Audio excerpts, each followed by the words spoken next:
Hello, this is Dr. Johnson, one of the AP Statistics teachers at Capel High School, with this lesson on designing experiments. First thing I want to do is distinguish between observational studies and experiments. In an observational study, researchers only observe individuals and measure the variables of interest without imposing treatments on the subjects.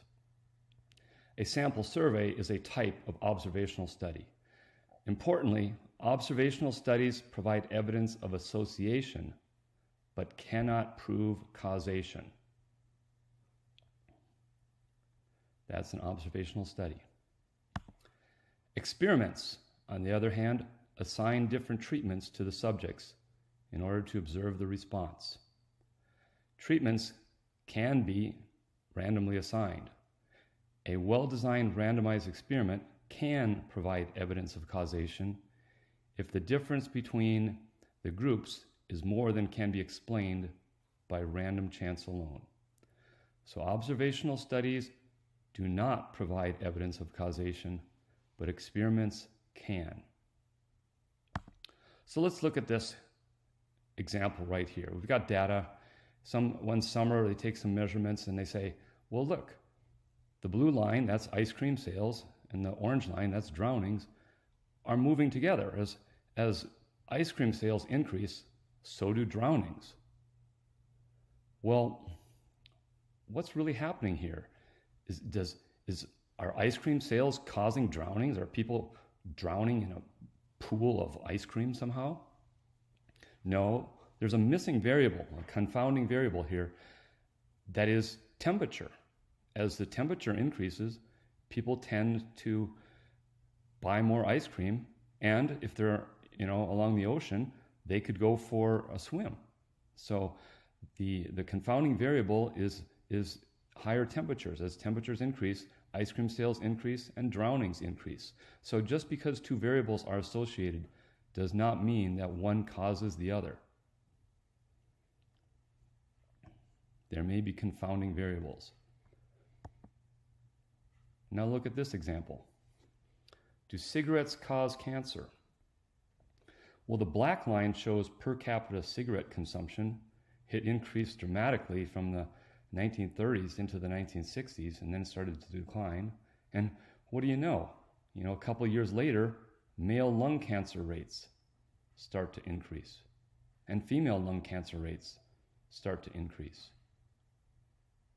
Do cigarettes cause cancer? Is this just an observational study? Or have they done an experiment? Have they actually, taken groups of people and say, okay, you guys here, this side of the class, this side of the class, I want you to not smoke for the next 10 years. And this other side of the class, you students in the other side of the class, I want you to develop a bad cigarette habit. Is that what they did? Did they have an experiment to show causation? No. Having an experiment like that would be unethical, and they've never had an experiment like that would show that cigarettes cause cancer. So what's the difference between the graph on the left and the graph on the right? Well, in the case of the graph on the right, there have been numerous observational studies. They've observed this in different countries with different ages and different ethnic groups. And they have biological support. The medical community says, yeah, there's a link between cigarette smoking and cancer. So in this exception here, observational studies have been shown, observational studies have justified the conclusion that smoking causes cancer. And that's why the Surgeon General has this warning on cigarettes. Smoking causes cancer. Now, this is not the type of problem that you're going to see on the AP exam. The AP exam is not going to be a situation where you've got multiple observational studies under different circumstances backed up by science. No. On the AP exam, we're going to give you a single study. So on the AP exam, your answer is going to be, if it's an observational study, it cannot show causation. So let's look at an observational study versus an experiment. A study found 100 women, of which 50 have been smoking a pack a day for 10 years, while the other 50 have been smoke-free for 10 years. Researchers measure the lung capacity of each of the 100 women. Is this an observational study or an experiment? Did the researchers assign a smoking treatment or not? On your note-taking assistance sheet, this is what I want you to write. This is an observational study because cigarette smoking was only passively observed and recorded. It is not an experiment because the women in the study were not assigned a certain degree of cigarette smoking. Okay, so there's a broader idea here that I want you to see. In statistics, when you pick one answer, you have to explain why your answer is right, but you also have to explain why the other answer was wrong.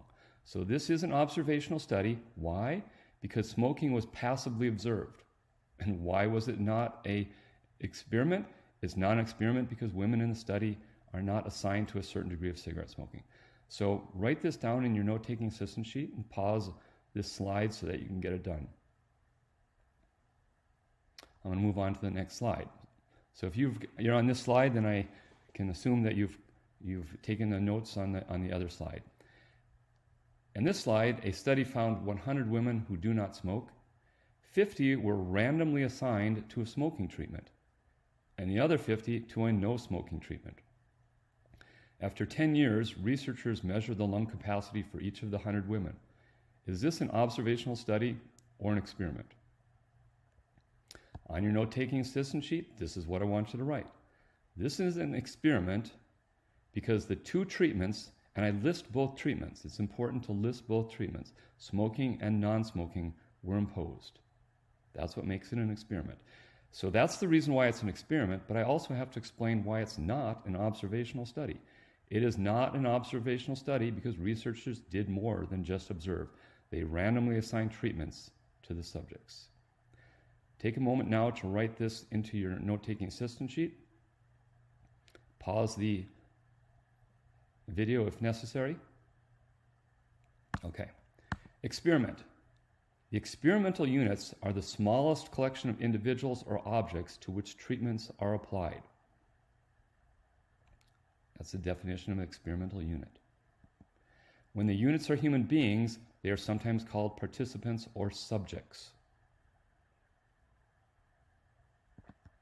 An explanatory variable, sometimes called a factor, is a variable whose levels are intentionally manipulated by the experimenter. It is what is tested or manipulated. Now, each factor has two or more levels. To identify an individual variable, ask what is changing. So I want you to know the definition of an explanatory variable, and I want you to know that each factor has two or more levels. A response variable is the outcome from the experimental units that is measured after the treatments have been administered. It is the measured outcome. To identify the response variable, ask what is being measured or observed. Sometimes the response variable is called the dependent variable. A control variable is a variable that is not changed. It is kept the same. It is also called a constant. It serves as the standard of comparison. To determine the controlled variable, ask what should not be allowed to change. A control group is a collection of experimental units either not given a treatment of interest or given a treatment with an inactive substance, such as a placebo. And they are used as a basis of comparison in order to determine if the treatment of interest has an effect. Without a control group, researchers would be unable to determine whether a change in response variable is attributable to the difference in treatment.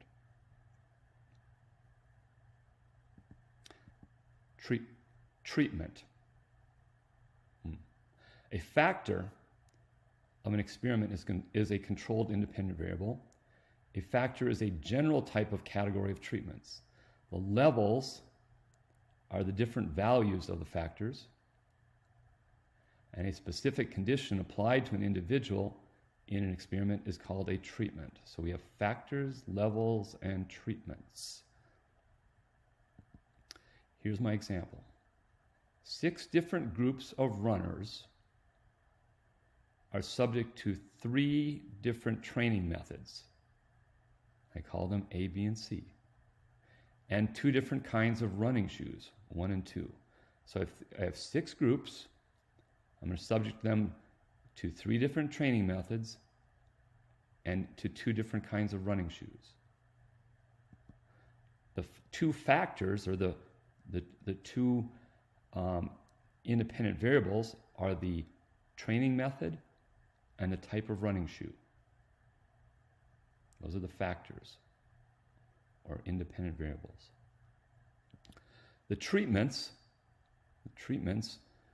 these are the specific conditions applied to each individual in the experiment. The treatments, there's 6 of them: A1, A2, B1, B2, C1, C2. 1 treatment for each group. And the levels, well, there are 3 levels of training methods, A, B, and C, and 2 levels of shoes, 1 and 2.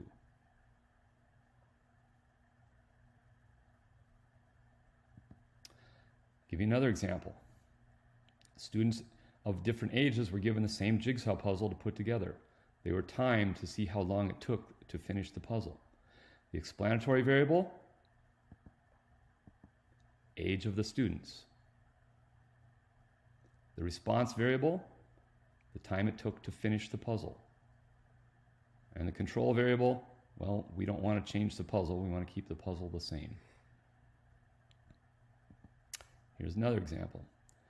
A study found that for those who drank at least 2 alcoholic drinks a day, the risk of developing heart disease was 2.57 times the risk for those who did not drink. Explanatory variable. Okay. Explanatory variable is the number of drinks per day. Okay, that's what we changed. The study found that for those who drank at least 2 alcoholic drinks a day, so explanatory variable is the number of drinks per day. Now the response variable, you're tempted to think, well, the response variable is the risk of developing heart disease, but that's not the response variable. The response variable is whether the person developed heart disease during the study. So for each individual, they either developed heart disease or they did not. So the response variable is whether the person developed heart disease during the study. Oftentimes the response variable is whether a person does this or a person does that. I'll give you one more example. Researchers are investigating the effectiveness of bug spray to kill bugs. Researchers test 4 different types of bug spray. An equal number of insects will be placed into 20 individual containers. So we have 20 different individual containers, and each has an equal number of insects. The group of insects in each container will be sprayed with one of the bug sprays, and the researchers will record the number of insects that are still alive in each container 1 week after spraying. Now, what are the treatments here? Treatments are the 4 different bug sprays. We're randomly assigning 4 different bug sprays. The experimental units, this is the one that students get, where students had trouble. Experimental units. They're tempted to say the experimental units are the insects, individual insects. No, we didn't assign individual insects. We assigned individual containers. So the experimental units are the individual containers. And the response variable was the number of insects alive in each container.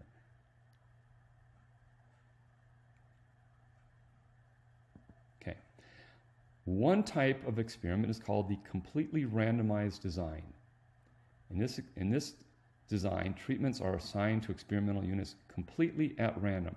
So I take my subjects, I randomly assign them into group 1 or group 2. If they're in group 1, they get 1 treatment. If they're in group 2, they get the other treatment, and afterwards we compare the response variable from the 2 different treatments. That is a completely randomized design. The benefit of randomizing: random assignment tends to balance the effect of uncontrolled or confounding variables so that the difference in response can be attributed to the treatments.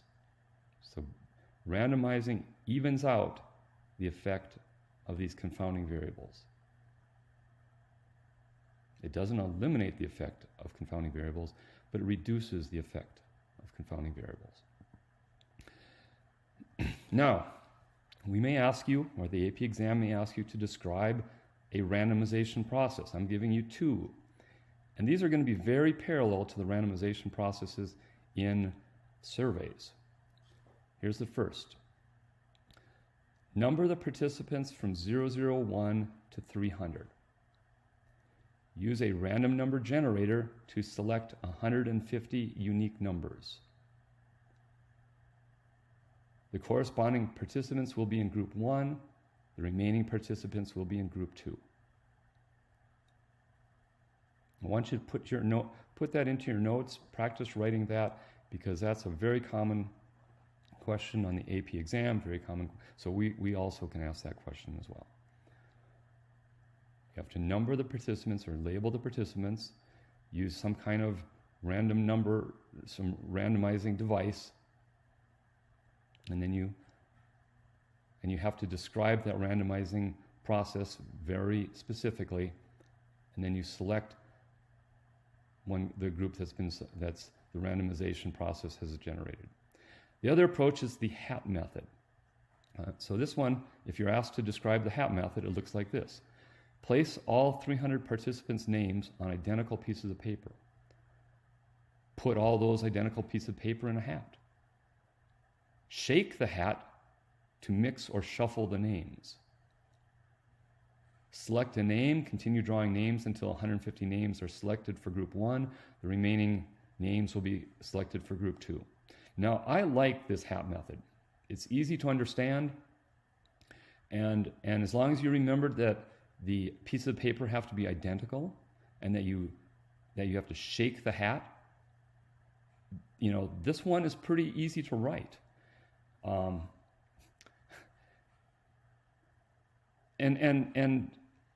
the AP examiners have given some leniency here. I think one student wrote, they were doing a random sample on cats. And so the student said, well, put all the cats into a big bag and then shake the bag and then randomly select, 15 cats from the bag. Well, they scratched their head for a little bit and the examiner said, that works. That works. Just like the HAP method, but instead of identical piece of paper, you're actually putting the cats in the bag. Block. One way to control for an outside factor is to divide the subjects into blocks and to separately assign members of each block to a treatment. A block is a group of experimental subjects that are known before the experiment to be similar in some way that is expected to affect the response to the treatments. Blocks should be chosen like strata. The units within each block should be similar, but there should be differences between the blocks. The goal of blocking is to create groups of homogeneous experimental units and thereby reduce the variance in the data. What are some variables that you could block on? Well, maybe you want to block on age or gender identity or socioeconomic status. First, divide the subjects into blocks and then randomly assign treatments to the subjects in each block. That brings me to the randomized complete block design. In a randomized complete block design, experimental units are first separated into blocks and then randomly assigned to treatments. The benefit of blocking is that blocking helps to separate natural variability from differences due to the blocking variable.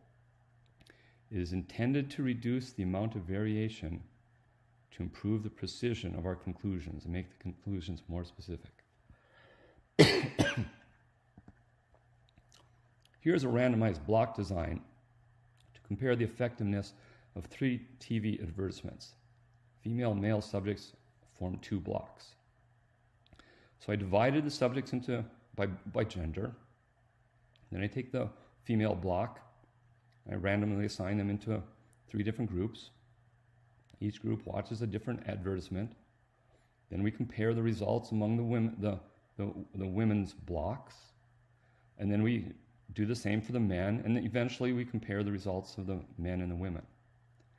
Now, if this is starting to sound familiar, it should. Blocking is to experimental design as stratification is to sampling design. Blocking is to experimental design as stratification is to sampling design.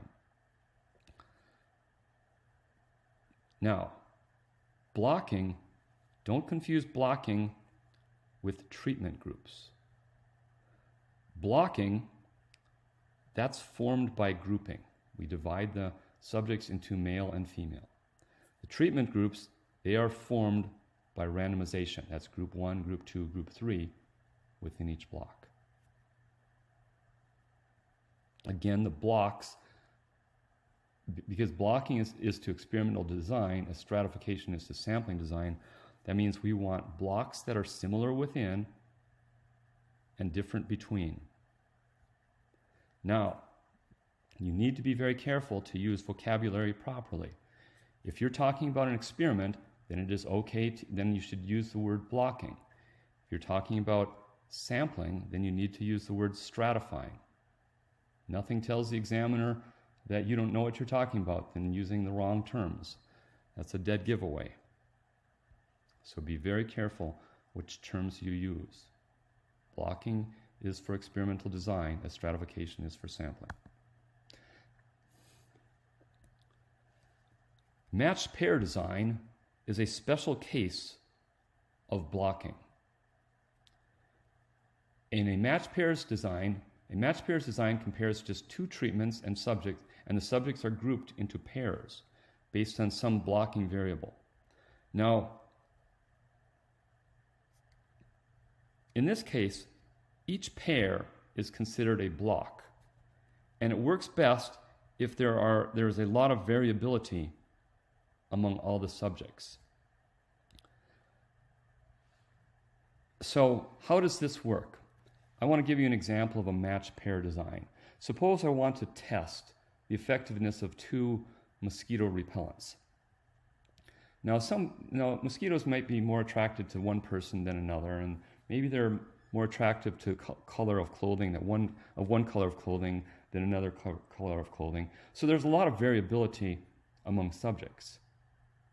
But what if you said, I'm going to block by person, and I'm going to spray bug spray number 1 on your left arm and bug spray number 2 on your right arm.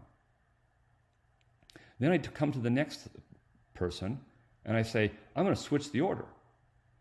On your right arm, I'm going to put bug spray number 2. And on your left arm, I'm going to put bug spray number 3. And then after a period of time, you compare the number of mosquito bites on right arms versus left arms. That is a matched pair design.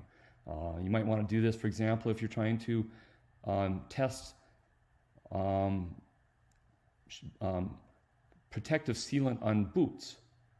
Well, wherever your right foot goes, your left foot is pretty likely to go. So put one sealant on your right boot and another sealant on your left boot. And then for the next subject, next person, switch the order and let them march around for a while, and then compare the effect on the boots from each different treatment. Confounding variables. A confounding variable is a variable in a statistical model that is both related to the independent variable and might influence the response variable, thereby making a false perception of association between the two. Okay? There's two things. A confounding variable has to be both related to the independent variable and might influence the response variable. Do people who eat an apple a day have fewer cavities than people who eat less than one apple a day?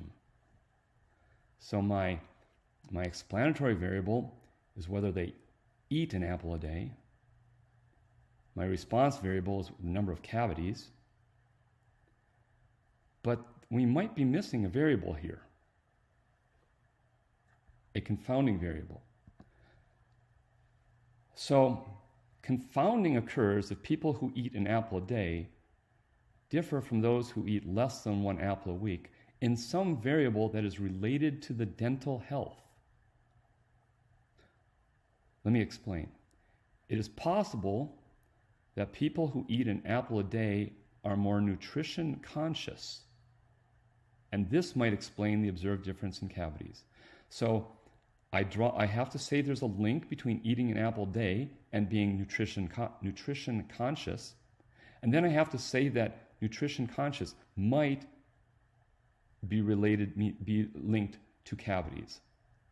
Those two different parts of the sentence are the number 1 and the number 2 above.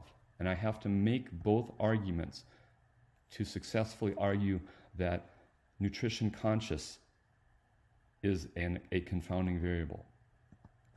You can think of it like this. I have an independent variable, that's whether you eat an apple a day. I have a dependent variable, that's the number of cavities. And I have this confounder, that's nutrition consciousness.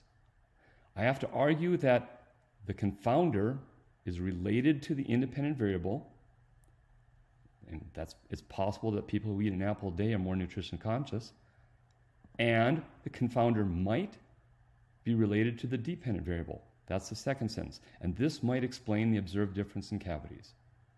This is how you argue that a variable is a confounding variable. You have to close the triangle. Randomizing.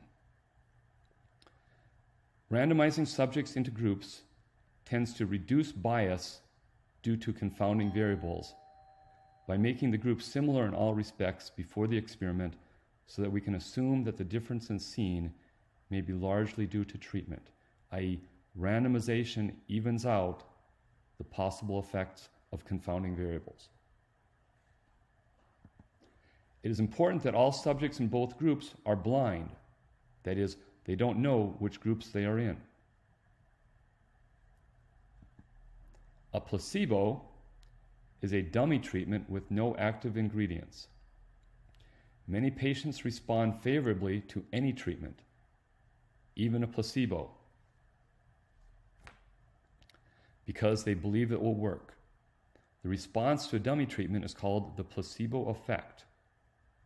Placebos are used for comparison to measure the real effect of the treatment. What's an example of a placebo? Mother's kiss. If a baby stumbles and hurts themselves, mom comes by and kisses the baby, and the baby stops crying.